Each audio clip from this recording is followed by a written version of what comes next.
जिन्ने भी जन असीं जगह ते आ, परमेश्वर ने सानूं चुनिया है, उसका प्लान साडे जीवनां दे विच आ। परमेश्वर ने सानूं चुनिया है तां जो असीं फल लैके आइए। कल दा वचन असीं कंटिन्यू रखांगे क्योंकि कल समा थोड़ा होने करके फिर असीं जल्द समाप्त कर देनी सी मीटिंग। कल असीं वचन दे विचों बहुत ही वचन साडे लई बहुत ही इंपोर्टेंट है, ये बहुत ही खास वचन है साडे हर एक विश्वासी दे लई, बहुत ही महत्वपूर्ण है। इस वचन को बहुत ही केयरफुली सुनना है। कल असीं सुन रहे सी परमेश्वर ने हर एक जन नूं चुनिया है, परमेश्वर ने अपने लोकां नूं चुनिया तां जो की लैके आउण, फल लैके आउण। हालेलुया। बट शैतान की चाहता है उस फल नूं की करदा है, कटना चाहता है। शैतान की चाहता है कि प्रभु दे लोग जो प्रभु दे विच वध रहे ने वो ना वधन। प्रभु उन्हां नूं थल्ले सुटना चाहता है, उन्हां दी ग्रेस नूं लेना चाहता है वापस, जो परमेश्वर ने सानू ग्रेस दी है। हालेलुया। ये परमेश्वर वालों ग्रेस है, ये प्रभु का अनुग्रह है, और कोई शैतान की ताकत नहीं है कि इस ग्रेस नूं खो लेवे। हालेलुया।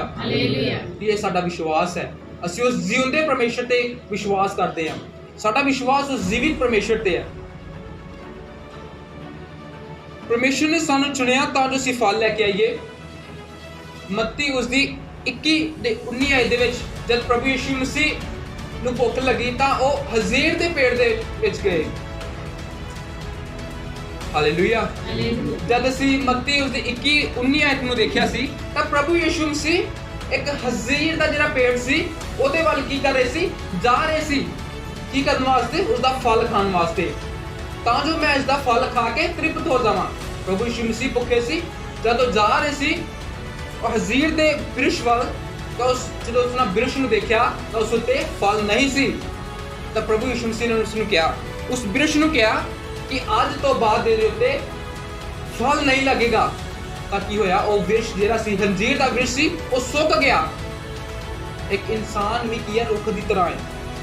फिर असीं दूसरा देखिया सी मत्ती उसदी 7:17 ते 18 आयत कि जिहड़ा अच्छा वृक्ष है वो अच्छा फल लैके आउंदा है, जिहड़ा बुरा वृक्ष आ जो मारा वृक्ष आ वो कभी भी अच्छा फल प्रगट नहीं करता। जिहड़ा मारा है वो मारा ही फल लैके आवेगा। अगर जिहड़ा इस जे वृक्ष सी अच्छा वृक्ष ते जिहड़ा बुरा वृक्ष आ उन्होंने मैं कंपेयर कीता सी दो इंसानां दे नाल, एक दुष्ट दे नाल, एक धर्मी दे नाल। जो मारा वृक्ष आ वो की है, दुष्ट आ। जिहड़ा धर्मी है वो की अच्छा फल लैके आउंदा है। दुष्ट मारा फल लैके आउंदा है, दुष्ट अपने वल खिंचदा है लोकां नूं, ते जिहड़ा अच्छा फल लैके आउंदा है वो की करदा है, अपने वाल लोकां नूं लैके आउंदा है। हालेलुया। अच्छा फल खा के की हुंदे, तृप्त हुंदे लोग। फिर असीं यूहन्ना उसदी 15 दे विच देखिया सी, 15 अध्याय दे विच प्रभु यीशु मसीह कहंदे ने पैराबल दे नाल अपने लोकां नूं समझा रहे सन, अपने चेलियां नूं समझा रहे सन कि मैं की हां, अंगूर दी बेल हां। मैं अंगूर दी बेल हां, तुसीं की हो मेरियां टहनियां। फल किन्हां दा काम देना? टहनियां दा। प्रभु यीशु मसीह कह रहे हैं कि मैं अंगूर दी बेल हां, तुसीं मेरियां टहनियां हो, तुसीं मेरे विच वधना, तुसीं फल देना है, तुसीं फल नूं प्रगट करना है। हुण प्रभु यीशु मसीह एक जड़ दा काम कर रहे हैं, एक जड़ दा काम कर रहे हैं। प्रभु यीशु मसीह साडी जड़ आ ते असीं की ब्रांचां होंदियां, टहनियां ने। प्रभु यीशु मसीह जड़ है तां असीं की होंदियां ब्रांचां, टहनियां जिन्हों आपां कह दिंदे ते फल टहनियां। जद तक साडी ब्रांच जेहड़ी जद तक साडी रूट आ, जेहड़ी जड़ आ वो मजबूत आ, सानू कोई भी ताकत दुनिया दी उस फल लियाउण तो नहीं रोक सकती। हालेलुया। अगर साडी जड़ ही प्रभु यीशु मसीह है तां किहड़ी ताकत है जिहड़ी सानू फल लियाउण तो रोक सकदी है? किहड़ी ताकत है जिहड़ी परमेश्वर दे प्यार तो सानू अलग कर सकदी है? कोई भी इस धरती ते कोई भी ऐसी ताकत नहीं है। हालेलुया। प्रभु यीशु मसीह साडी जड़ है। प्रभु यीशु मसीह ने कहा कि मैं अंगूर दी बेल हां, तुसीं मेरियां टहनियां हो। फल लैके आना टहनियां दा काम है। प्रभु यीशु मसीह सानू सपोर्ट कर रहा है नीचे तो, धरती तो। वधो, टहनियां नूं कह रहे हैं वधो होर फुलो, तां जो फल लैके प्रगट करके आओ मेरे लिए, फल लैके आओ। बहुत सारे उस फल नूं खाण ते तृप्त होण। ਅੱਜ ਅਸੀਂ ਦੇਖਾਂਗੇ the 5 keys of to be a fruitful, 5 ਚਾਬੀਆਂ ਜਿਸ ਪ੍ਰਕਾਰ ਅਸੀਂ ਫਰੂਟਫੁਲ ਹੋ ਸਕਦੇ ਹਾਂ, ਆਪਣੇ ਆਪ ਨੂੰ ਫਲਦਾਇਕ ਬਣਾ ਸਕਦੇ ਹਾਂ। ਇੱਕ ਈਸਾਈ ਦਾ ਜਿਹੜਾ ਜੀਵਨ ਹੈ ਉਹ ਫਲਦਾਇਕ ਹੋਣਾ ਬਹੁਤ ਹੀ ਜ਼ਰੂਰੀ ਹੈ। ਜਦ ਤੱਕ ਉਸ ਜੀਵਨ ਦੇ ਵਿੱਚ ਫਲਦਾਇਕ ਫਲ ਨਹੀਂ ਆ ਤਾਂ ਉਹ ਕੀ ਹੈ। ਪ੍ਰਭੂ ਯਿਸੂ ਮਸੀਹ ਨੇ ਇੱਕ ਹੋਰ ਗੱਲ ਕਹੀ ਸੀ, ਇੱਕ ਬਾਗ ਨੂੰ ਜਿਹੜਾ ਰਖਵਾਲੀ ਕਰਦਾ ਹੈ ਉਹ ਟਾਹਣੀਆਂ ਨੂੰ ਕੀ ਕਰਦਾ ਹੈ, ਛਾਂਗ ਦਿੰਦਾ ਹੈ। ਜਿਹੜੀਆਂ ਫਲ ਨਹੀਂ ਲੈ ਕੇ ਆਉਂਦੀਆਂ ਕੀ ਕਰਦਾ, ਉਹਨੂੰ ਛਾਂਗ ਦਿੰਦਾ ਹੈ। ਕਿਹਦੇ ਵਿੱਚ ਸੁੱਟੀਆਂ ਜਾਂਦੀਆਂ, ਉਹ ਅੱਗ ਦੇ ਵਿੱਚ। ਉਹ ਸੁੱਕ ਜਾਂਦੀਆਂ, ਫਿਰ ਉਹ ਕੀ ਕਰਦਾ, ਅੱਗ ਵਿੱਚ ਸੁੱਟੀਆਂ ਜਾਂਦੀਆਂ। ਇਸੇ ਪ੍ਰਕਾਰ ਸੀ ਪਰਮੇਸ਼ਰ ਦੇ ਵਿੱਚ ਅਗਰ ਵੱਧਦੇ ਨਹੀਂ ਨਾ, ਅਗਰ ਫਲ ਨਹੀਂ ਦੇ ਰਹੇ ਤਾਂ ਪ੍ਰਭੂ ਯਿਸੂ ਮਸੀਹ ਕਰੇਗਾ, ਉਹ ਟਾਹਣੀਆਂ ਨੂੰ ਕੀ ਕਰ ਦੇਗਾ, ਛਾਂਗ ਦੇਵੇਗਾ। ਉਹ ਸਿਰਫ ਕੀ ਹੈ, ਨਾਸ਼ ਹੋ ਜਾਣਗੀਆਂ। ਇਸੇ ਕਰਕੇ ਅੱਜ ਲੋਕ ਨਾਸ਼ ਹੋ ਰਹੇ ਨੇ। ਬਹੁਤ ਸਾਰੇ ਲੋਕ ਅੱਜ ਕੀ ਹੋ ਰਹੇ, ਨਾਸ਼ ਹੋ ਰਹੇ ਨੇ। ਕਹਿ ਰਹੇ ਪ੍ਰਭੂ ਯਿਸੂ ਮਸੀਹ ਕਿੱਥੇ ਆ, ਕਿੱਥੇ ਆ ਪਰਮੇਸ਼ਰ। ਅੱਜ ਤਾਂ ਇੰਨੀ ਦੁਨੀਆ ਤਬਾਹ ਹੋ ਗਈ। ਹਾਲੇਲੂਇਆ। ਪਰ ਪ੍ਰਭੂ ਕਹਿ ਰਿਹਾ ਹੈ ਕਿ ਮੈਂ ਆਪਣੇ ਪੁੱਤਰ ਨੂੰ ਘੱਲਿਆ, ਜੋ ਉਸ ਉੱਤੇ ਵਿਸ਼ਵਾਸ ਕਰੇਗਾ ਉਹ ਬਚਾਇਆ ਜਾਵੇਗਾ। ਜਿਨ੍ਹਾਂ ਨੇ ਉਹਦੇ ਉੱਤੇ ਵਿਸ਼ਵਾਸ ਕੀਤਾ ਉਹ ਬਚਾਏ ਗਏ। ਉਹਨਾਂ ਨੂੰ ਆਪਣੇ ਪੁੱਤਰ ਹੋਣ ਦਾ ਕੀ ਦਿੱਤਾ, ਅਧਿਕਾਰ ਦਿੱਤਾ, ਜਿਸ ਯੂਹੰਨਾ ਚੈਪਟਰ 1 ਦੇ ਵਿੱਚ ਪੜ੍ਹਦੇ ਹਾਂ। ਫਿਰ ਪ੍ਰਭੂ ਯਿਸੂ ਮਸੀਹ ਕਹਿ ਰਿਹਾ ਕਿ ਜਿਹੜੀਆਂ ਟਾਹਣੀਆਂ ਨੇ, ਜਿਹੜੀਆਂ ਫਲ ਲੈ ਕੇ ਆਉਂਦੀਆਂ, ਉਹਨਾਂ ਦੀ ਕੀ ਕਰਦਾ, ਉਹਨਾਂ ਨੂੰ ਛਾਂਗਦਾ ਹੈ, ਉਹਨਾਂ ਦੀ ਦੇਖਭਾਲ ਕਰਦਾ ਹੈ, ਉਹਨੂੰ ਟਾਈਮ ਸਿਰ ਪਾਣੀ ਦਿੰਦਾ ਹੈ, ਟਾਈਮ ਸਿਰ ਧੁੱਪ ਛਾਂ ਸਭ ਕੁਝ ਪ੍ਰੋਵਾਈਡ ਕਰਦਾ ਹੈ। ਆਪਾਂ ਵੀ ਕੀ ਹੈ, ਆਪਾਂ ਕਿਹਾ ਹੈ ਟਾਹਣੀਆਂ। ਅਗਰ ਸਾਡੇ ਜੀਵਨ ਦੇ ਵਿੱਚ ਥੋੜਾ ਵੀ ਫਲ ਆਉਣਾ ਸ਼ੁਰੂ ਹੋ ਗਿਆ ਨਾ, ਸਾਡੇ ਜੀਵਨ ਦੇ ਵਿੱਚ ਥੋੜਾ ਜਿਹਾ ਹੀ ਫਲ ਅਸੀਂ ਸ਼ੁਰੂ ਕਰ ਦਿੱਤਾ ਨਾ ਦੇਣਾ, ਸਾਡੇ ਜੀਵਨ ਦੇ ਵਿੱਚ ਫਲ ਆਉਣਾ ਸ਼ੁਰੂ ਹੋ ਗਿਆ ਹੈ, ਤਾਂ ਪ੍ਰਭੂ ਯਿਸੂ ਮਸੀਹ ਕੀ ਕਰਨਗੇ, ਸਾਨੂੰ ਛਾਂਗਣਾ ਸ਼ੁਰੂ ਕਰ ਦੇਣਗੇ, ਨਾ ਕਿ ਕੱਟ ਦੇਣਗੇ, ਕਿਉਂਕਿ ਸਾਨੂੰ ਫਲ ਲੱਗਣਾ ਸ਼ੁਰੂ ਹੋ ਗਿਆ ਹੈ। ਛਾਂਗਣਗੇ ਤੇ ਦੇਖਭਾਲ ਕਰਨਗੇ, ਗੋਡੀ ਕਰਨਗੇ, ਤਾਂ ਜੋ ਇਹ ਫਲ ਹੋਰ ਲੈ ਕੇ ਆਵੇਗਾ। ਹਾਲੇਲੂਇਆ। ਆਪਾਂ ਫਲ ਲੈ ਕੇ ਆਉਣਾ ਹੈ ਜ਼ਿਆਦਾ ਪਰਮੇਸ਼ਵਰ ਦੇ ਵਿੱਚ। ਉਹ ਫਲ ਨੂੰ ਅਸੀਂ ਕਿੱਦਾਂ ਲੈ ਕੇ ਆਵਾਂਗੇ ਉਹ ਮੈਂ ਦੱਸਾਂਗਾ ਤੁਹਾਨੂੰ। ਜਦ ਉਹ ਪੁਆਇੰਟ ਸਾਡੇ ਜੀਵਨ ਦੇ ਵਿੱਚ ਹੋਣਗੇ, ਜਦ ਉਹ ਗੱਲਾਂ ਸਾਡੇ ਜੀਵਨ ਦੇ ਵਿੱਚ ਹੋਣਗੇ, ਤਦ ਹੀ ਆਪਾਂ ਕੀ ਲੈ ਕੇ ਆ ਸਕਦੇ ਹਾਂ, ਆਪਣੇ ਜੀਵਨ 'ਚ ਫਲ ਤਦ ਹੀ ਲੈ ਕੇ ਆ ਸਕਦੇ ਹਾਂ। ਹਾਲੇਲੂਇਆ। ਪਰਮੇਸ਼ਵਰ ਦੀ ਯੋਜਨਾ ਹਰ ਇੱਕ ਵਿਅਕਤੀ ਦੇ ਜੀਵਨ ਦੇ ਵਿੱਚ ਕੀ ਹੈ, ਵੱਡੀ ਹੈ। ਪਰਮੇਸ਼ਵਰ ਚਾਹੁੰਦਾ ਹੈ, ਪਰਮੇਸ਼ਵਰ ਪਿਆਰ ਕਰਦਾ ਹੈ, ਔਰ ਪਰਮੇਸ਼ਵਰ ਚਾਹੁੰਦਾ ਹੈ ਕਿ ਮੇਰੇ ਲੋਕ ਕੀ ਕਰਨ, ਬਚਾਏ ਜਾਣ ਔਰ ਫਲ ਲੈ ਕੇ ਆਉਣ। ਉਸ ਫਲ ਨੂੰ ਬਹੁਤ ਸਾਰੇ ਵੇਖਣ, ਉਸ ਦਰਖਤ ਕੋਲ ਆਉਣ। ਅਗਰ ਇੱਕ ਦਰਖਤ ਆ, ਮੰਨ ਲਓ ਸਾਡੀ ਗਲੀ ਦੇ ਵਿਚਕਾਰ ਜਾਂ ਸੋ ਬਾਹਰ ਦਰਖਤ ਲੱਗਾ ਹੋਇਆ ਕਿਸ ਚੀਜ਼ ਦਾ, ਅੰਬ ਦਾ, ਤਾਂ ਬਹੁਤ ਸਾਰੇ ਲੋਕ ਵੇਖ ਕੇ ਅਟਰੈਕਟ ਹੋਣਗੇ ਤੇ ਆਉਣਗੇ ਉਸ ਤੋਂ ਫਲ ਖਾਣ ਵਾਸਤੇ। ਅਗਰ ਅੱਜ ਸਾਡੇ ਜੀਵਨ ਦੇ ਵਿੱਚ ਫਲ ਆ ਤਾਂ ਬਹੁਤ ਸਾਰੇ ਲੋਕ ਸਾਨੂੰ ਵੇਖ ਕੇ ਕੀ ਹੋਣਗੇ, ਸਾਡੇ ਕੋਲ ਆਉਣਗੇ, ਤੈਨੂੰ ਕੀ ਆ, ਫਲ ਲੱਗਾ ਹੋਇਆ ਹੈ, ਆਓ ਅਸੀਂ ਫਲ ਖਾਣ ਚੱਲੀਏ। ਉਹ ਆਤਮਿਕ ਫਲ ਹੈ। ਹਾਲੇਲੂਇਆ। ਦੇਖਾਂਗੇ ਅਸੀਂ ਜ਼ਬੂਰਾਂ ਦੀ ਪੋਥੀ, ਉਸ ਦਾ ਪਹਿਲਾ ਚੈਪਟਰ ਕੱਢਾਂਗੇ। ਜ਼ਬੂਰਾਂ ਦੀ ਪੋਥੀ ਪਹਿਲਾ ਅਧਿਆਇ, बुक ऑफ साम चैप्टर 1 वर्स 1। एक अध्याय ਨੂੰ ਪੜਾਂਗੇ।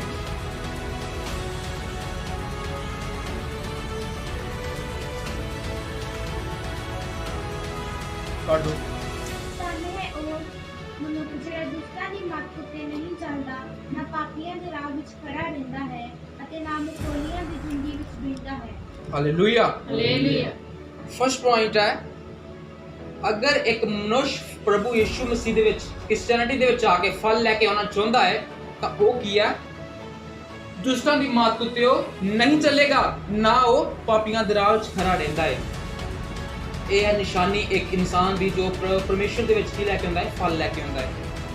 ਅਤੇ ਨਾ ਉਹ ਮੁਖੋਲੀਆਂ ਦੀ ਝੁੰਡੀ ਵਿੱਚ ਬਹਿੰਦਾ ਹੈ, ਜੋ ਠੱਠਾ ਕਰਦੇ ਹਨ, ਜੋ ਇੱਕ ਦੂਜੇ ਨੂੰ ਮਖੌਲ ਕਰਦੇ ਹਨ, ਉਹਨਾਂ ਦੀ ਝੁੰਡ ਵਿੱਚ ਨਹੀਂ ਬੈਠਦਾ। ਪ੍ਰਭੂ ਦੇ ਵਚਨ ਦੇ ਅਨੁਸਾਰ ਅਗਰ ਕਿਸੇ ਨੂੰ ਆਪਾਂ ਠੇਸ ਪਹੁੰਚਾਉਂਦੇ ਆਪਣੇ ਵੋਟਾਂ ਦੇ ਦੁਆਰਾ, ਅਗਰ ਕਿਸੇ ਦਾ ਠੱਠਾ ਮਜ਼ਾਕ ਕਰਦੇ ਆ ਉਹ ਰੋਂਗ ਹੈ। ਕਿਸੇ ਦਾ ਹਾਸਾ ਮਜ਼ਾਕ ਉਡਾਉਂਦੇ ਆ ਉਹ ਰੋਂਗ ਹੈ, ਗਲਤ ਹੈ। ਪ੍ਰਭੂ ਦੇ ਵਚਨ 'ਚ ਲਿਖਿਆ, ਦੁਸ਼ਟਾਂ ਦੀ ਮੱਤ ਉੱਤੇ ਨਹੀਂ ਚੱਲਦਾ, ਨਾ ਉਹ ਪਾਪੀਆਂ ਦੇ ਰਾਹ ਵਿੱਚ ਖੜਾ ਰਹਿੰਦਾ ਹੈ, ਅਤੇ ਨਾ ਮੁਖੋਲੀਆਂ ਦੇ ਝੁੰਡ ਵਿੱਚ ਬਹਿੰਦਾ ਹੈ। ਦੂਸਰੀ ਆਇਤ ਨੂੰ ਪੜਾਂਗੇ।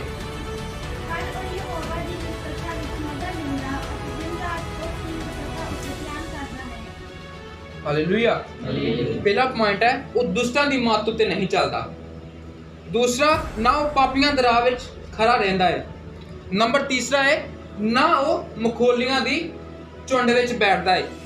ਅਸੀਂ ਤੀਸਰਾ ਦੇਖਾਂਗੇ, ਫੋਰਥ ਵੇਖਾਂਗੇ। ਚੌਥਾ, ਉਹ ਪਰਮੇਸ਼ਰ ਦੇ ਵਚਨ ਵਿੱਚ ਮਗਨ ਰਹਿੰਦਾ ਹੈ। ਪਰਮੇਸ਼ਰ ਦੇ ਵਚਨ ਦੇ ਵਿੱਚ ਲਿਖਿਆ ਹੈ, ਉਹ ਪਰਮੇਸ਼ਰ ਦੀ ਵਿਵਸਥਾ ਵਿੱਚ, ਪਰਮੇਸ਼ਰ ਦੇ ਵਚਨ ਵਿੱਚ ਕੀ ਰਹਿੰਦਾ ਹੈ, ਮਗਨ ਰਹਿੰਦਾ ਹੈ। ਮਗਨ ਦਾ ਮਤਲਬ ਡਿਲਾਈਟ। ਆਪਾਂ ਇੰਗਲਿਸ਼ ਦੀ ਬਾਈਬਲ 'ਚ ਵੇਖਦੇ ਉੱਤੇ ਲਿਖਿਆ ਡਿਲਾਈਟ। ਡਿਲਾਈਟ ਦਾ ਮਤਲਬ ਹੈ ਆਨੰਦ ਹੋਣਾ, ਮਗਨ ਰਹਿਣਾ, ਆਨੰਦ ਰਹਿਣਾ। ਇਸ ਦੇ ਵਿੱਚ ਰਹਿੰਦਾ ਹੈ ਪ੍ਰਭੂ ਦੇ ਵਿਵਸਥਾ ਦੇ ਵਿੱਚ, ਪਰਮੇਸ਼ਰ ਦੇ ਕਾਨੂੰਨ ਦੇ ਵਿੱਚ ਆਨੰਦ ਰਹਿੰਦਾ ਹੈ। ਇਹ ਹੈ ਫਲ ਦੀਆਂ ਨਿਸ਼ਾਨੀਆਂ। ਫਿਰ ਅਸੀਂ ਦੇਖਦੇ ਹਾਂ ਲਿਖਿਆ ਹੈ ਨੀਚੇ, ਉਹ ਤਾਂ ਉਸ ਦ੍ਰਿਸ਼ ਵਰਗਾ ਹੋਵੇਗਾ। ਨਹੀਂ 2 ਦੀ ਸੈਕਿੰਡ ਪਾਰਟ ਬੀ ਪਾਰਟ ਪੜ੍ਹ ਦੋ। ਅਤੇ ਦਿਨ ਰਾਤ, ਅਤੇ ਦਿਨ ਰਾਤ ਉਸ ਦੀ ਵਿਵਸਥਾ ਉੱਤੇ ਧਿਆਨ ਕਰਦਾ ਹੈ। ਦਿਨ ਰਾਤ ਉਸ ਦੀ ਵਿਵਸਥਾ ਉੱਤੇ ਧਿਆਨ ਕਰਦਾ ਹੈ, ਮੈਡੀਟੇਟ ਕਰਦਾ ਹੈ, ਉਸ ਨੂੰ ਪੜ੍ਹਦਾ ਹੈ ਦਿਨ ਰਾਤ। ਮਗਨ ਨੰਬਰ ਦੇ ਪਹਿਲਾ ਹੈ ਉਹ ਮਗਨ ਰਹਿੰਦਾ ਹੈ, ਨਾਲ ਕੀਆ ਉਸ ਤੇ ਮੈਡੀਟੇਟ ਕਰਦਾ ਹੈ, ਪ੍ਰਭੂ ਦੇ ਵਚਨਾਂ ਤੇ ਧਿਆਨ ਕਰਦਾ ਹੈ। ਜਦ ਇੱਕ ਇਨਸਾਨ ਪ੍ਰਭੂ ਦੇ ਵਿੱਚ ਵਾਧਾ ਹੈ, ਜਦ ਇੱਕ ਇਨਸਾਨ ਪ੍ਰਭੂ ਦੇ ਵਿੱਚ ਵਾਧਾ ਨੂੰ ਫਲ ਲੱਗਣਾ ਸ਼ੁਰੂ ਹੋ ਜਾਂਦਾ ਹੈ। ਹੁਣ ਪ੍ਰਭੂ ਉਹਦੀ ਟੇਕ ਕੇਅਰ ਕਰਨਾ ਸ਼ੁਰੂ ਕਰਦਾ। ਅਗਰ ਸਾਨੂੰ ਫਲ ਲੱਗਣਾ ਸ਼ੁਰੂ ਹੋ ਗਿਆ ਤੇ ਪ੍ਰਭੂ ਸਾਡੀ ਟੇਕ ਕੇਅਰ ਕਰਨੀ ਸ਼ੁਰੂ ਕਰ ਦੇਵੇਗਾ। ਅਸੀਂ ਜਦ 3 ਆਇਤ ਨੂੰ ਪੜਾਂਗੇ, ਉਹ ਤਾਂ ਉਸ ਦ੍ਰਿਸ਼ ਵਰਗਾ ਹੋਵੇਗਾ ਜੋ ਪਾਣੀ ਦੀਆਂ ਨਦੀਆਂ ਉੱਤੇ ਲਾਇਆ ਹੋਇਆ ਹੈ, ਜਿਹੜਾ ਸਿਰ ਆਪਣਾ ਫਲ ਦਿੰਦਾ ਹੈ, ਜਿਹਦੇ ਪੱਤੇ ਨਹੀਂ ਸੁੰਘਾਉਂਦੇ, ਅਤੇ ਜੋ ਕੁਝ ਉਹ ਕਰੇ ਸੋ ਸਫਲ ਹੁੰਦਾ ਹੈ। ਹਾਲੇਲੂਇਆ। ਤਾਂ ਉਹ ਬ੍ਰਿਸ਼ ਉਸ ਬ੍ਰਿਸ਼ ਵਰਗਾ ਹੋਵੇਗਾ ਜੋ ਪਾਣੀਆਂ ਦੀਆਂ ਨਦੀਆਂ ਉੱਤੇ ਲਾਇਆ ਹੋਇਆ ਹੈ। ਜਦ ਅਸੀਂ ਦੇਖਦੇ ਹਾਂ ਨਹਿਰਾਂ ਤੇ, ਜਦੋਂ ਅਸੀਂ ਜਾਂਦੇ ਹਾਂ ਘੁੰਮਣ ਲਈ ਜਾਂ ਕਿਤੇ ਵੀ ਅਸੀਂ ਜਾਂਦੇ ਹਾਂ, ਉਹ ਨਹਿਰਾਂ ਦੇ ਕੰਢਿਆਂ ਦੇ ਜਿਹੜੇ ਰੁੱਖ ਲੱਗੇ ਹੁੰਦੇ ਆ ਉਹ ਹਮੇਸ਼ਾ ਕੀ ਆ, ਹਰੇ ਭਰੇ ਰਹਿੰਦੇ ਆ, ਕਿਉਂਕਿ ਉਹਨਾਂ ਦੀ ਜੜ੍ਹਾਂ ਨੂੰ ਕੀ ਮਿਲਦਾ ਰਹਿੰਦਾ, ਪਾਣੀ ਮਿਲਦਾ ਰਹਿੰਦਾ ਤੇ ਉਹ ਮਜ਼ਬੂਤ ਰਹਿੰਦੀਆਂ ਨੇ ਜੜ੍ਹਾਂ। ਉਹ ਜੜ੍ਹਾਂ ਸੁੱਕਦੀਆਂ ਨਹੀਂ ਆ, ਉਸ ਨੂੰ ਸੁੱਕੀ ਮਿੱਟੀ ਨਹੀਂ ਮਿਲਦੀ, ਗਿੱਲੀ ਮਿੱਟੀ ਦੇ ਵਿੱਚ ਰਹਿੰਦੀਆਂ, ਤਾਂ ਹੀ ਉਹਦਾ ਕੀ ਆ ਜਿਹੜਾ ਉਹਦਾ ਫਲ ਜਿਹੜਾ ਹੈ, ਉਸ ਦੇ ਪੱਤੇ ਆ ਹਰੇ ਭਰੇ ਰਹਿੰਦੇ, ਉਹਦੀ ਟਾਹਣੀਆਂ ਵੱਧਦੀਆਂ ਰਹਿੰਦੀਆਂ। ਪ੍ਰਭੂ ਦਾ ਵਚਨ 'ਚ ਲਿਖਿਆ ਹੈ ਉਹ ਉਸ ਬਿਰਛ ਵਰਗਾ ਹੋਵੇਗਾ ਜੋ ਪਾਣੀਆਂ ਦੀਆਂ ਨਦੀਆਂ ਉੱਤੇ ਲਾਇਆ ਹੋਇਆ ਹੈ, ਜਿਹੜਾ ਸਿਰ ਆਪਣਾ ਫਲ ਦਿੰਦਾ ਹੈ, ਮਤਲਬ ਕਿ ਜਿਹੜਾ ਟਾਈਮ ਸਿਰ ਆਪਣਾ ਫਲ ਦਿੰਦਾ ਹੈ, ਉਸ ਬਿਰਛ ਵਰਗਾ ਹੋਵੇਗਾ ਜਿਹਦੇ ਪੱਤੇ ਨਹੀਂ ਕਮਲਾਉਂਦੇ, ਅਤੇ ਜੋ ਕੁਝ ਉਹ ਕਰੇ ਸੋ ਸਫਲ ਹੁੰਦਾ ਹੈ। ਜੋ ਕੁਝ ਵੀ ਕਰਦਾ ਹੈ ਉਹ ਸਫਲ ਹੁੰਦਾ ਹੈ। ਅਸੀਂ ਜਦ ਯੂਸਫ ਦੀ ਲਾਈਫ ਨੂੰ ਦੇਖਦੇ ਹਾਂ, ਜਦ ਯੂਸਫ ਜੇ ਪ੍ਰਭੂ ਦੇ ਵਚਨ 'ਚ ਲਿਖਿਆ ਜਿਹੜਾ ਕੰਮ ਯੂਸਫ ਕਰਦਾ ਸੀ ਉਹ ਕੀ ਹੁੰਦਾ ਸੀ, ਸਫਲ ਹੁੰਦਾ ਸੀ। ਜਿਹੜੇ ਕੰਮ ਨੂੰ ਉਹ ਹੱਥ ਪਾਉਂਦਾ ਸੀ ਸਫਲ ਹੋ ਜਾਂਦਾ ਸੀ, ਕਿਉਂਕਿ ਉਹ ਪਰਮੇਸ਼ਰ ਦਾ ਜਨ ਸੀ, ਉਹ ਫਰੂਟਫੁਲ ਸੀ, ਉਹਨੂੰ ਫਰੂਟ ਲੱਗਿਆ ਹੋਇਆ ਸੀ, ਉਹ ਫਲਦਾਇਕ ਇਨਸਾਨ ਸੀ। ਜਦ ਉਹ ਆਪਣੇ ਭਰਾਵਾਂ ਦੁਆਰਾ ਵੇਚਿਆ ਗਿਆ, ਚਾਹੇ ਆਪਣੇ ਭਰਾਵਾਂ ਦੁਆਰਾ ਵੇਚਿਆ ਗਿਆ, ਆਪਣੇ ਪਿਤਾ ਦੇ ਲਈ ਉਹ ਮਰ ਗਿਆ ਸੀ। ਉਹਦਾ ਪਿਤਾ ਸੋਚਦਾ ਸੀ ਕਿ ਮੇਰਾ ਪੁੱਤਰ ਕੀ ਮਰ ਗਿਆ ਹੈ। ਆਪਣੇ ਪਿਤਾ ਲਈ ਚਾਹੇ ਉਹ ਮਰ ਗਿਆ ਸੀ, ਜਦ ਉਹ ਮਿਸ਼ਰ ਦੇ ਵਿੱਚ ਸੀ, ਆਪਣੇ ਰਾਜੇ ਜਿਸ ਰਾਜੇ ਦੇ ਥੱਲੇ ਉਹ ਕੰਮ ਕਰਦਾ ਸੀ, ਜਿਹੜੇ ਕੰਮ ਨੂੰ ਕਰਦਾ ਸੀ ਕੰਮ ਕੀ ਹੁੰਦਾ ਸੀ, ਸਫਲ ਹੁੰਦਾ ਸੀ। ਪਰਮੇਸ਼ਰ ਦਾ ਜਨ ਜਿਹੜੇ ਕੰਮ ਦੇ ਵਿੱਚ ਜਿਸ ਕੰਮ ਦੀ ਸ਼ੁਰੂਆਤ ਕਰੇਗਾ ਉਹ ਕੰਮ ਸਫਲ ਹੋਵੇਗਾ ਹਮੇਸ਼ਾ। ਉਹ ਕੰਮ ਅੱਧ ਵਿਚਕਾਰ ਨਹੀਂ ਬਲਕਿ ਸਫਲ ਹੋਵੇਗਾ। ਤਾਂ ਹੀ ਫਿਰ ਰਾਜੇ ਨੂੰ ਕਿਉਂ ਲੱਗਿਆ, ਉਸ ਤੋਂ ਯੂਸਫ ਤੋਂ ਪ੍ਰੋਫਿਟ ਹੋਣ ਲੱਗ ਪਿਆ, ਫਾਇਦਾ ਹੋਣ ਲੱਗ ਪਿਆ। ਜਿਹੜਾ ਕੰਮ ਯੂਸਫ ਕਰਦਾ ਸੀ ਉਹ ਸਫਲ ਹੁੰਦਾ ਸੀ। ਇਸੇ ਪ੍ਰਕਾਰ ਜੋ ਲਿਖਿਆ ਇਸੇ ਵਚਨ ਦੇ ਵਿੱਚ, ਜੋ ਕੁਝ ਉਹ ਕਰੇ ਸੋ ਸਫਲ ਹੁੰਦਾ ਹੈ। ਅੱਗੇ 4 ਆਇਤ ਨੂੰ ਪੜਾਂਗੇ। ਦੁਸ਼ਟ ਅਜਿਹੇ ਨਹੀਂ ਪਰ ਉਹ ਵਰਗੇ ਹਨ ਜਿਹਨੂੰ ਕੌਣ ਉਡਾ ਲੈ ਜਾਂਦੀ ਹੈ। ਇਸ ਲਈ ਦੁਸ਼ਟਿਆਂ ਵਿੱਚ ਖੜੇ ਨਹੀਂ ਰਹਿਣਗੇ, ਨਾ ਬਾਕੀ ਧਰਮੀਆਂ ਦੀ ਮੰਜ਼ਲੀ ਵਿੱਚ। ਕਿਉਂ ਜੋ ਯਹੋਵਾ ਧਰਮੀਆਂ ਦਾ ਰਾਹ ਜਾਣਦਾ ਹੈ, ਪਰ ਦੁਸ਼ਟਾਂ ਦਾ ਰਾਹ ਨਾਸ਼ ਹੋ ਜਾਵੇਗਾ। ਹਾਲੇਲੂਇਆ। ਆਖਿਰ ਤੇ ਦਾ ਮੋਰਲ ਕੀ ਨਿਕਲਦਾ ਹੈ? ਆਖਿਰ ਤੇ 5 ਤੋਂ 6 ਆਇਤ ਨੂੰ ਕੀ ਵਿੱਚ ਲਿਖਿਆ ਹੈ, ਦੁਸ਼ਟ ਨਿਆਂ ਵਿੱਚ ਖੜੇ ਨਹੀਂ ਹੋਣਗੇ ਅਤੇ ਨਾ ਪਾਪੀ ਧਰਮੀਆਂ ਦੀ ਮੰਡਲੀ ਵਿੱਚ, ਕਿਉਂ ਜੋ ਯਹੋਵਾ ਧਰਮੀਆਂ ਦਾ ਰਾਹ ਜਾਣਦਾ ਹੈ। ਹਾਲੇਲੂਇਆ। ਧਰਮੀਆਂ ਦਾ ਰਾਹ ਕੀ ਹੈ? ਪਰਮੇਸ਼ਰ ਕਹਿ ਰਿਹਾ ਕਿ ਮੈਂ ਧਰਮੀਆਂ ਦੇ ਰਾਹ ਨੂੰ ਜਾਣਨਾ ਹੈ। ਧਰਮੀਆਂ ਦਾ ਰਾਹ ਕੀ ਹੈ? ਛੋਟਾ ਹੈ, ਚੋਰਾ ਨਹੀਂ ਹੈ। ਅਸੀਂ ਬਾਈਬਲ ਦੇ ਵਿੱਚ 2 ਰਸਤਿਆਂ ਨੂੰ ਦੇਖਦੇ ਹਾਂ, ਇੱਕ ਕੀ ਹੈ ਵਾਈਡ ਵੇ ਹੈ, ਇੱਕ ਕੀ ਹੈ ਨੈਰੋ ਵੇ। ਇੱਕ ਕੀ ਚੋਰਾ ਰਸਤਾ, ਇੱਕ ਕੀ ਹੈ ਛੋਟਾ ਰਸਤਾ, ਪੀਰਾ ਰਸਤਾ। ਪ੍ਰਭੂ ਦੇ ਵਚਨ 'ਚ ਲਿਖਿਆ ਹੈ, ਮੈਂ ਕਿਉਂ ਜੋ ਯਹੋਵਾ ਧਰਮੀਆਂ ਦੇ ਰਾਹ ਨੂੰ ਜਾਣਦਾ ਹੈ, ਮੈਂ ਧਰਮੀਆਂ ਦੇ ਰਾਹਾਂ ਨੂੰ ਜਾਣਦਾ ਹਾਂ, ਪਰ ਦੁਸ਼ਟਾਂ ਦਾ ਰਾਹ ਕੀ ਹੈ? ਨਾਸ਼ ਹੋ ਜਾਵੇਗਾ, ਦੁਸ਼ਟਾਂ ਦਾ ਰਾਹ ਨਾਸ਼ ਹੋ ਜਾਵੇਗਾ। ਹਾਲੇਲੂਇਆ। ਇੱਕ ਦਿਨ ਕੀ ਹੈ, ਦੁਸ਼ਟਾਂ ਦਾ ਨਾਸ਼ ਹੋਣ ਜਾ ਰਿਹਾ ਹੈ ਪ੍ਰਭੂ ਦੇ ਵਚਨ ਦੇ ਅਨੁਸਾਰ। ਇੱਕ ਦਿਨ ਕੀ ਹੈ, ਦੂਤ ਨਿਕਲ ਆਉਣਗੇ ਔਰ ਧਰਮੀਆਂ ਨੂੰ ਕੀ ਕਰ ਲੈਣਗੇ, ਅੱਡ ਕਰ ਲੈਣਗੇ। ਹਾਲੇਲੂਇਆ। ਅਸੀਂ ਇੱਕ ਆਇਤ ਨੂੰ ਪੜਾਂਗੇ, ਇਫੀਸ਼ੀਅੰਸ ਉਸ ਦਾ 2 ਅਧਿਆਏ ਉਸ ਦੀ 1 ਆਇਤ ਨੂੰ। ਇਫੀਸ਼ੀਅੰਸ ਨੂੰ ਆਪਾਂ ਕਹਿ ਦਿੰਦੇ ਆ, ਬਸ ਇਫੀਸ਼ੀਅਨ 2 ਦੀ 1 ਆਇਤ। ਉਹਨੇ ਤੁਹਾਨੂੰ ਵੀ ਜਾਂ ਤੁਸੀਂ ਆਪਣੇ ਅਪਰਾਧਾਂ ਅਤੇ ਪਾਪਾਂ ਦੇ ਕਾਰਨ ਮੁਰਦੇ ਸੋ ਜਿਵਾ ਲਿਆ। ਹਾਲੇਲੂਇਆ। ਵਚਨ 'ਚ ਲਿਖਿਆ ਹੈ, ਉਹਨੇ ਤੁਹਾਨੂੰ ਵੀ ਜਾਂ ਤੁਸੀਂ ਆਪਣੇ ਅਪਰਾਧਾਂ ਅਤੇ ਪਾਪਾਂ ਦੇ ਕਾਰਨ ਮੁਰਦੇ ਸੋ ਜਿਵਾ ਲਿਆ। ਪ੍ਰਭੂ ਦੇ ਵਚਨ 'ਚ ਲਿਖਿਆ ਹੈ, ਜਦ ਇੱਕ ਇਨਸਾਨ ਮੁਰਦਾ ਸੀ ਆਪਣੇ ਪਾਪਾਂ ਦੇ ਕਾਰਨ, ਜਦ ਇੱਕ ਇਨਸਾਨ ਆਪਣੇ ਪਾਪਾਂ ਦੇ ਕਾਰਨ ਮੋਇਆ ਹੋਇਆ ਸੀ, ਉਸਦੇ ਵਿੱਚ ਕੋਈ ਸਾਹ ਨਹੀਂ ਸੀ, ਤਾਂ ਲਿਖਿਆ ਹੈ ਅਤੇ ਪਾਪਾਂ ਦੇ ਕਾਰਨ ਮੁਰਦਾ ਸੀ, ਸੋ ਉਹ ਕੀ ਕੀਤਾ ਗਿਆ, ਜਿਵਾ ਲਿਆ। ਪ੍ਰਭੂ ਦੇ ਵਿੱਚ ਆ ਕੇ ਨਵਾਂ ਜੀਵਨ ਪਾਇਆ ਉਸਨੇ। ਉਸ ਪੁਰਾਣਾ ਜਿਹੜਾ ਜੀਵਨ ਸੀ ਉਹ ਕੀ ਹੈ, ਮੋਇਆ ਹੋਇਆ ਸੀ, ਮੁਰਦਾ ਸੀ, ਬਟ ਕੀ ਹੈ, ਪਰਮੇਸ਼ਰ ਦੇ ਵਿੱਚ ਆ ਕੇ ਕੀ ਹੋਇਆ, ਫਲਦਾਇਕ ਹੋ ਗਿਆ। ਨया जन्म शुरू हो गया, उसका नया जन्म पा लिया इसने। प्रभु यीशु मसीह ने क्या है, मैंने की किया, जिवा लिया है। जब ਅਸੀਂ 4 ਆਇਤ ਨੂੰ ਪੜ੍ਹਦੇ ਹਾਂ, ਤੁਰੰਤ ਪਰਮੇਸ਼ਰ ਨੇ ਜਿਹੜਾ ਦਇਆ ਦਾ ਧਨੀ ਹੈ ਆਪਣੇ ਉਸ ਵੱਡੇ ਪ੍ਰੇਮ ਕਰਕੇ ਜਿਸ ਤੋਂ ਉਹ ਸਾਡੇ ਨਾਲ ਪ੍ਰੇਮ ਕੀਤਾ, ਅਤੇ ਜਦੋਂ ਅਸੀਂ ਅਪਰਾਧਾਂ ਦੇ ਕਾਰਨ ਮੁਰਦੇ ਹੀ ਸਾਂ ਤਦੋਂ ਸਾਨੂੰ ਮਸੀਹ ਨੇ ਨਾਲ ਜਿਵਾ ਲਿਆ। ਕਿਰਪਾ ਤੋਂ ਹੀ ਤੁਸੀਂ ਬਚਾਏ ਗਏ ਹੋ। ਹਾਲੇਲੂਇਆ। ਅਸੀਂ ਕੀ ਹੈ, ਕਿਰਪਾ ਦੇ ਦੁਆਰਾ ਬਚਾਏ ਗਏ ਹਾਂ, क्योंकि परमेश्वर के वचन से लिखा है, Your grace is sufficient for all of you। मेरी दया ही तेरे लिए की है, काफी है। परमेश्वर की दया साडे लिए काफी है फल लैके आने के लिए। प्रभु यीशु मसीह साडी जड़ है, असी टाहनियां हाँ। जब वो टाहनियां फलनगियां, जब वो नींह मजबूत आ तो ऑटोमैटिकली टाहनियां की फलनगियां। हालेलुया। आज जरूरत है सानू फल लैके आउण दी। आज जरूरत है हर एक विश्वासी नू, हर एक ईसाई नू फल लैके आउण दी अपने जीवन दे विच। जद उस ईसाई दे जीवन दे विच, जद उस धर्मी क्रिश्चियन दे जीवन दे विच अगर फल नहीं है तो की लिखा है, प्रभु दे वचन च लिखा है, टाहनियां नू की कर दिंदा है, कट दिंदा है। उस टाहनी की कीती जांदी है, अंगूरा दी बेल ते टाहनी की कीती जांदी, कट दित्ती जांदी है। ਜਿਹੜੀ ਫਲ ਨਹੀਂ ਲੈ ਕੇ ਆਉਂਦੀ ਕੱਟ ਕੇ ਕਿੱਥੇ ਦਿੱਤੀ ਜਾਂਦੀ ਹੈ, ਅੱਗ ਦੇ ਵਿੱਚ ਸੁੱਕ ਜਾਂਦੀ ਹੈ ਤੇ ਉਹ ਅੱਗ ਦੇ ਵਿੱਚ ਕੰਮ ਆਉਂਦੀ ਹੈ, ਨਾਸ਼ ਹੋ ਜਾਂਦੀ ਹੈ। ਆਪਣੇ ਜੀਵਨ ਨੂੰ ਫਲਦਾਇਕ ਬਣਾਉਣਾ ਬਹੁਤ ਹੀ ਜ਼ਰੂਰੀ ਹੈ। ਕਿਸ ਪ੍ਰਕਾਰ ਅਸੀਂ ਫਲਦਾਇਕ ਬਣ ਸਕਦੇ ਹਾਂ, ਕਿਸ ਪ੍ਰਕਾਰ ਅਸੀਂ ਆਪਣੇ ਜੀਵਨ ਨੂੰ ਫਲਦਾਇਕ ਦੂਸਰਿਆਂ ਦੇ ਲਈ ਬਣਾ ਸਕਦੇ ਹਾਂ, ਕਿਸ ਪ੍ਰਕਾਰ ਇਸ ਦਰਖਤ ਨੂੰ ਦੇਖ ਕੇ ਲੋਕ ਸਾਡੇ ਵੱਲ ਇਸ ਫਲ ਨੂੰ ਖਾਣ ਲਈ ਆਉਣਗੇ। जब साडे काम चंगे होंगे परमेश्वर दे लिए, परमेश्वर दे अनुसार असीं जे चलांगे, परमेश्वर दी आग्यावां नूं की करांगे, मन्नांगे। क्योंकि प्रभु दे वचन च लिखिया है, उपदेशक दी पोथी उसदी 12:13 च लिखिया है, परमेश्वर दा वायदा एक इंसान दा की कार्य है इस जगह ते, इस धरती उत्ते की कार्य है इंसान दा। परमेश्वर दे वचन च लिखिया है, उपदेशक 12:13 च लिखिया है, परमेश्वर तो डर, अपने परमेश्वर से की कर, डर अते उसकी आग्यावां नूं मन। यही तेरा की है, कार्य है। यही एक इंसान का कार्य है अपने जीवन दे विच, परमेश्वर तो डरना, दूसरा उसकी आग्यावां नूं मनना। उसकी आग्या की है, जब तक असीं बाइबल नूं नहीं पढ़ांगे सानूं आग्या उसकी किस तरह उसकी आग्या नूं आपां पावांगे।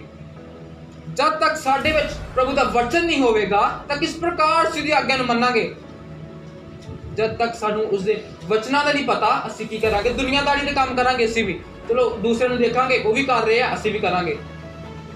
अगर दूसरे संसारिक लोगों को नहीं पता, संसारिक लोगों को इस चीज़ का नहीं पता, बट सानू की है इस चीज़ का नॉलेज है, पता है, क्योंकि आपां की है उस संसार तो अलग किए हुए चुने हुए लोग हैं। हालेलुया। एक कितना आनंदित है मैं एक गल बहुत ही आनंदित होकर बोलना है कि परमेश्वर ने सानू चुनिया है, अलग किया है इस संसार तो। ਆਪਾਂ ਉਹਨਾਂ ਦੇ ਨਾਲ ਮਿੰਗਲ नहीं होना। परमेश्वर ने सानू चुनिया ताकि ਆਪਾਂ फल लेके आइए। हर एक के जीवन दे विच फल होना बहुत ही जरूरी है। ताही ਤਾਂ प्रभु यीशु मसीह ने उस एग्जाम्पल एक पैराबल ਦੇ ਨਾਲ ਆਪਣੇ ਚੇਲਿਆਂ ਨੂੰ ਸਮਝਾਇਆ ਸੀ, मैं अंगूर ਦੀ बेल ਹਾਂ, ਤੁਸੀਂ ਮੇਰੀ ਟਾਹਣੀਆਂ ਹੋ। फल देना तुहाडा काम है, फल देना टाहणियां दा काम है, फल देना साडा काम है। प्रभु यीशु मसीह साडी जड़ है। आज हर एक विश्वासी दे जीवन दे विच फल होना बहुत ही जरूरी है। हालेलुया। जब तक साडे जीवन दे विच फल नहीं होवेगा तब तक असी एक साडा आपां सिर्फ नां दे क्रिश्चियन आ, साडे दे विच कोई प्रभु दी ताकत जब प्रभु दी ग्रेस, प्रभु दा अनुग्रह साडे जीवन दे विच नहीं आ, तां असीं नां दे ईसाई हां, नां दा ईसाई हां। आपां दूसरिਆਂ ਲਈ ब्लैसिंग दा कारण बनना है। हालेलुया। दूसरिਆਂ ਦੇ ਲਈ ब्लैसिंग दा कारण बनना ਤਾਂ ਜੋ ਸਾਨੂੰ ਵੀ ਦੇਖ ਕੇ ਉਹ ਬਚਾਏ ਜਾਣ, ਸਾਨੂੰ ਵੀ ਇੱਕ ਬੰਦਗੀ ਦੇ ਕਾਰਨ ਬੰਦਗੀ ਕਰਨ ਦੇ ਨਾਲ ਦੂਸਰਿਆਂ ਤੇ ਵੀ ਪ੍ਰਭਾਵ ਪਏ ਕਿ ਹਾਂ ਉਹ ਮੀਟਿੰਗ ਤੇ ਬੈਠਦੇ ਆ, ਅਸੀਂ ਕੀ ਕਰੀਏ ਮੀਟਿੰਗ ਤੇ ਬੈਠੀਏ। ਆਪਾਂ ਆਰਾਧਨਾ ਕਰਦੇ ਆ, ਦੂਸਰੇ ਵੀ ਦੇਖਣ ਕਿ ਹਾਂ उस घर दे विच एक परिवार, ये सारा परिवार की करता है, इकट्ठे बैठ के आराधना करता है, असीं भी करिए। ब्लैसिंग का कारण बनना दूसरे के लिए। यही है फ्रूट दी निशानियां, यही है फ्रूट। अगर लोग सानू देख के ये चीज़ां करना शुरू कर दिता है, उन्होंने सानू देख के, इसका मतलब आपां की है फ्रूटफुल हाँ। Hallelujah, hallelujah. आपां फ्रूटफुल हाँ, सानू फल लगना की हो गया, शुरू हो गया है। मैं एक गल कही सी